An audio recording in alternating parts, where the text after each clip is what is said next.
Olá, meus queridos e minhas queridas, como é bom revê-los novamente aqui. E hoje nós vamos comentar o evangelho que nos é proposto pela liturgia do segundo domingo da Quaresma. Isso mesmo, ano litúrgico C. Evangelho de Lucas, capítulo 9, versículo 28b até o versículo 36. E o tema que eu escolhi para a liturgia deste domingo é o seguinte: qual é o seu Messias? Isso mesmo, qual é o seu Messias? Chegamos então ao segundo domingo da Quaresma e com Jesus estamos caminhando rumo a Jerusalém, a cidade onde ele sofrerá muito, morrerá e ressuscitará. Estamos, pois, caminhando em direção à Páscoa. No domingo passado, celebramos Jesus, que uma vez assumida a missão de Salvador da humanidade, foi posto à prova, não somente por 40 dias, mas em toda a sua vida nesta terra. Contudo, obediente à vontade do Pai, expressa nas Escrituras Sagradas, venceu toda a sedução diabólica. Um pouco antes da cena que nos é proposta para este segundo domingo da Quaresma, Jesus havia feito o primeiro anúncio de sua paixão, morte e ressurreição, lá em Lucas, capítulo 9, versículo 22. Em seguida, esclareceu quais eram as condições para ser seu discípulo, onde se destacou a necessidade de dar a vida pelo projeto do reino de Deus. Lucas, capítulo 9, versículos de 23 a 27. É claro que isso causa ressentimentos, causa decepção naqueles que buscam seguir Jesus. O evangelho de hoje já é consequência disso. Comecemos lendo então o capítulo 9 de Lucas, segunda parte do versículo 28, que diz: Naquele tempo Jesus levou consigo Pedro, João e Tiago e subiu a uma montanha para rezar. Eis aqui a nossa passagem deste domingo, é o capítulo 9, portanto, do evangelista Lucas. Nos evangelhos sempre são importantes as indicações de local e tempo. De fato, o evangelista escreve na primeira parte desse versículo, no versículo 28a, uns 8 dias depois dessas palavras. E aí, por que o número 8 é mencionado? É típico dos evangelistas nunca mencionar a morte de Jesus sem também dar uma indicação de sua ressurreição. O 8º dia é o dia da ressurreição de Jesus. Então Jesus agora mostra quais são os efeitos para a pessoa que passa pela morte. Ele havia anunciado sua morte e ressurreição. E agora ele vai dizer os efeitos disso. Não são de destruição, de aniquilação, mas de empoderamento. Jesus levou Pedro consigo. Esse discípulo é apresentado com um único apelido negativo, indicando sua teimosia. Ele levou também João e Tiago. Serão os discípulos mais difíceis que Jesus levará sempre consigo, nos momentos importantes de sua vida. Olha só que coisa interessante. O evangelista escreve, abre aspas, e subiu à montanha, fecha aspas, com um artigo definido, a montanha. Não é uma montanha qualquer, mas não está também indicado que montanha se trata. O evangelista não quer indicar um lugar topográfico, mas teológico. A montanha é o lugar da esfera divina, da condição divina. Leiamos agora o versículo 29. Enquanto rezava, seu rosto mudou de aparência e sua roupa ficou muito branca e brilhante. É típico de Lucas, nos momentos importantes da vida de Jesus, apresentá-lo em oração. Esse versículo mostra os efeitos da morte anunciada anteriormente por Jesus. A morte não mergulha a pessoa na escuridão, mas a envolve na luz. A morte, como dissemos, não destrói a pessoa, mas libera todas as suas energias de amor e vida. Prossigamos agora lendo o versículo 30, sempre do capítulo 9 do Evangelho segundo Lucas. Eis que 2 homens estavam conversando com Jesus. Eram Moisés e Elias.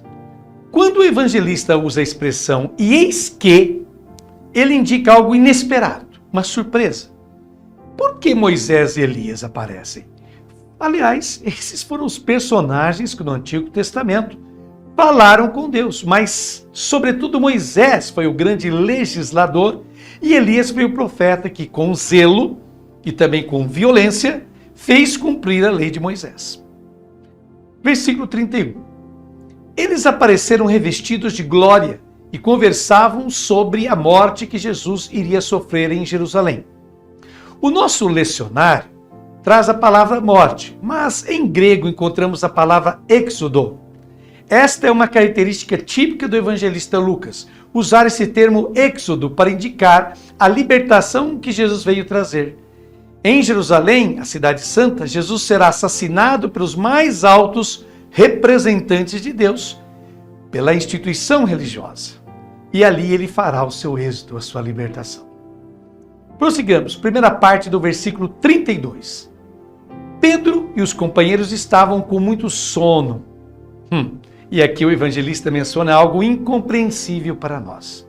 Pedro, de novo com o seu apelido negativo, e seus companheiros, agora eles não são mais companheiros de Jesus, mas seguem Pedro.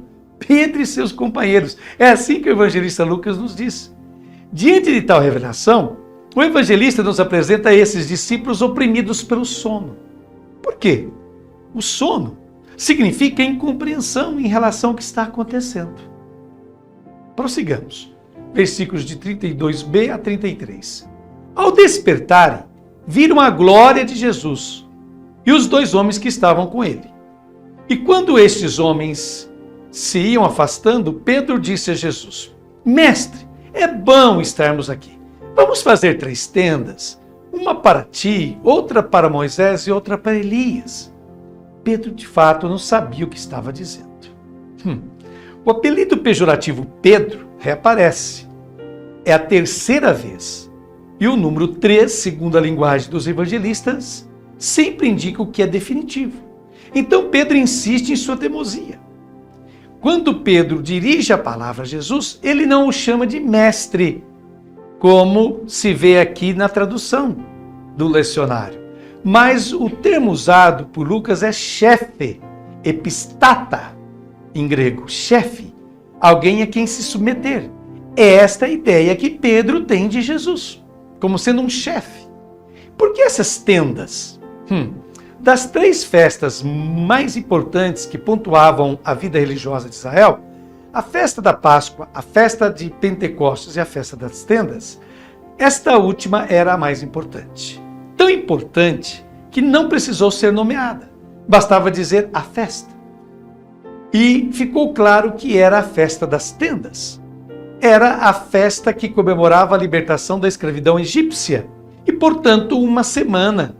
Ainda hoje em Israel, vive-se sob os galhos, sob as tendas. Bem, a tradição dizia que o Messias chegaria durante a festa das tendas. Em memória da antiga libertação, a nova libertação seria inaugurada. Assim, o esperado Messias, o da tradição, se manifestaria nesta festa. É por isso que Pedro pede para construir 3 tendas. Ele quer que Jesus se manifeste como Messias. E outro detalhe interessante nesse episódio. Quando há 3 personagens, geralmente o mais importante é colocado no centro, no meio. Para Pedro, o mais importante aqui não é Jesus. No centro, para Pedro, está Moisés, o legislador. Depois, Jesus, assim como Elias, ao lado, como aqueles que fazem esta lei ser praticada. Mas para Pedro, o mais importante é Moisés. Vejam só vocês. Versículo 34 do capítulo 9, vamos ler agora. Ele estava ainda falando quando apareceu uma nuvem que os cobriu com sua sombra. Os discípulos ficaram com medo e ao entrarem dentro da nuvem. Pedro ainda não havia concluído o seu discurso, então desceu uma nuvem que os cobriu. A nuvem no Antigo Testamento é uma imagem da presença ativa de Deus. Então Pedro e os demais discípulos fazem essa experiência de Deus. É estranha, no entanto, a reação de Pedro. Na primeira vez que ele se viu na frente de Jesus, durante a pesca milagrosa, ele pediu a Jesus que se afastasse dele, porque era pecador. A gente lê isso em Lucas capítulo 5, versículos de 8 a 9. E, desta vez, fazendo uma experiência de Deus, tem medo de Deus. Por isso o evangelista nos faz entender quanto uma tradição religiosa, uma ideologia religiosa, pode ser um obstáculo para a compreensão do verdadeiro Deus. Prossigamos, lendo agora o versículo 35. Da nuvem, porém, saiu uma voz que dizia: Este é o meu filho, o escolhido. Escutai o que ele diz. Por filho se entende não apenas aquele que nasceu do Pai, mas aquele que se assemelha ao Pai no comportamento. Então, Deus diz que ele está todo em Jesus, o eleito, e pede: escutai-o, é um imperativo. Isto é, ouçam-no. Depois desaparece Moisés, desaparece Elias e há só Jesus para se escutar. É uma indicação muito preciosa que o evangelista dá à sua comunidade. Devemos ouvir a mensagem de Jesus. E o que está escrito nos textos de Moisés ou nos livros proféticos deve ser confrontado com o ensinamento de Jesus. Se estiver em harmonia com esse ensinamento, deve-se levar em conta. Senão, não será a norma de comportamento para a comunidade cristã. A norma é o que Jesus Cristo disse, fez e viveu. Prossigamos, versículo 36. Enquanto a voz ressoava, Jesus encontrou-se sozinho. Os discípulos ficaram calados e naqueles dias não comentaram a ninguém, ou aliás, não contaram a ninguém nada do que tinham visto. Esse silêncio é típico dos inimigos de Jesus. Por que eles não contam nada? Porque não estão de acordo. Continuam com uma ideia errada de Messias. Querem um Jesus segundo a lei de Moisés e segundo o zelo violento de Elias. Não aceitam Jesus sem Moisés e sem Elias. Então eles discordam de Jesus e ficam em silêncio. Portanto, o caminho da comunidade de Jesus, de compreensão de sua realidade, é ainda longo. Depois dessas belíssimas reflexões que nos proporcionou Frei Alberto Maggi, faço eu agora as minhas considerações pessoais. E começo com uma frase de Thomas Eugene, escritor norte-americano. Ele tem uma frase muito interessante e muito apropriada para esse evangelho deste domingo. Abre aspas. E se o Cristo e o Messias vierem e eles forem dois caras diferentes? Vou repetir. E se o Cristo e o Messias vierem e eles forem dois caras diferentes? Quantas coisas nos fazem perder o foco, extraviar do caminho, distrair-nos com o que não é importante. Por isso a Quaresma é um convite para adentrarmos no deserto com Jesus. Ele assim o fez no Evangelho do primeiro domingo da Quaresma, penetrando no deserto da sua vivência a fim de enfrentar as seduções atraentes que se apresentaram durante toda a sua vida entre nós. No deserto nos encontramos diante do essencial, diante da sobriedade, diante da carência. Por isso não há com o que se distrair, não há o que desperdiçar. Estou me referindo a isso, a fim de chamar a atenção para a atitude de Pedro e seus companheiros no Evangelho deste segundo domingo da Quaresma. O fato de possuir uma ideia bem cristalizada de Messias em sua mente faz com que Pedro e os seus companheiros tenham dificuldade em compreender, daí o sono da ignorância, e aceitar o Messias que é Jesus, chegando ao ponto de colocá-lo abaixo, na realidade ao lado, de Moisés e Elias. Por isso é bom nos perguntarmos sempre: como formamos a ideia que temos de Jesus Cristo? De onde retiramos aquilo que forma a nossa crença nele? Há um sábio provérbio chinês apropriado para essa circunstância. Diz esse provérbio, abre aspas, nunca é tão fácil se perder como quando se julga conhecer o caminho. Nunca é tão fácil se perder como quando se julga conhecer o caminho. Nessa cena da transfiguração, ficam claros alguns aspectos fundamentais de Jesus. Primeiro, Jesus está disposto a ir até as últimas consequências com o seu projeto de reino de Deus, incluindo a morte.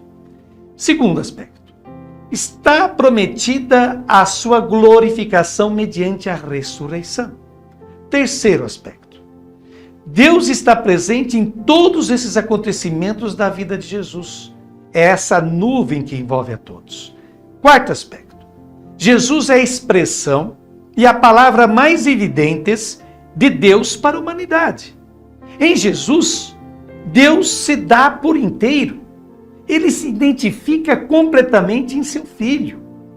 Nenhum outro profeta, nenhum outro personagem pode substituir Jesus. Isso quer dizer algo muito simples e sério. Vamos ver. Não há outro modo de conhecer e obedecer a Deus a não ser conhecendo e seguindo Jesus Cristo, seu Filho. E para conhecer o Filho, basta observar o seu estilo de vida. Seu projeto revela-se na maneira dele ser e atuar neste mundo. Agora, assim como Pedro e outros discípulos, podemos viver em uma permanente contradição. Como nos adverte um teólogo espanhol de saudosa memória, José Maria Castillo, que nos diz, abre aspas, por um lado vai a nossa fé, enquanto o seguimento de Jesus não focaliza nossas vidas no mesmo projeto de humanização que traçou a vida de Jesus para nós. Fecha aspas. Qual é a solução? Há uma só. Nós, que nos consideramos cristãos e cristãs, necessitamos interiorizar a nossa religião, a fim de reavivar a nossa fé. Isso quer dizer que não basta ouvir o Evangelho de maneira distraída, rotineira e desgastada, sem desejo algum de escutar. Não basta tampouco uma escuta inteligente, preocupada somente em entender. Necessitamos escutar Jesus vivo no mais íntimo de nosso ser. Precisamos escutar a boa nova de Deus, não a partir de fora, mas a partir de dentro. Meus queridos, agora eu vos convido a fazer esta oração comigo, concluindo esse momento de meditação do Santo Evangelho. Senhor Jesus Cristo, ícone da majestosa glória do Pai, luz da luz, face do amor, faze-nos subir à tua presença, sobre o monte da oração e do diálogo com o Pai. Conquistados pelo teu fulgor, desejaríamos que tu nos tivesses sempre contigo, sobre o monte onde amor e glória se fundem, mas o coração se perde com o pensamento do batismo de sangue, no qual devemos nos empenhar para participar de tua vida. Assusta-nos o sacrifício, o dom total de nós mesmos. O monte da oração é muito árduo para escalar sem ti. Único é o caminho que alcança a meta, passar através da altura do Calvário. Nossas forças não podem resistir. Gostaríamos de fugir, desviar nossos passos e nosso olhar para outro lugar. Mas tu, por um momento fugaz, dá-nos também, como aos 3 apóstolos, Pedro, Tiago e João, o dom de ver além da vida cotidiana, para que até a cruz se transfigure e já não nos assuste. Amém. É uma oração do frade carmelita Marino Gobim. Meus queridos, Deus os abençoe enormemente. Muito obrigado por nos ter seguido em mais esta meditação do Santo Evangelho. Abraço carinhoso e fraterno. Até o próximo final de semana.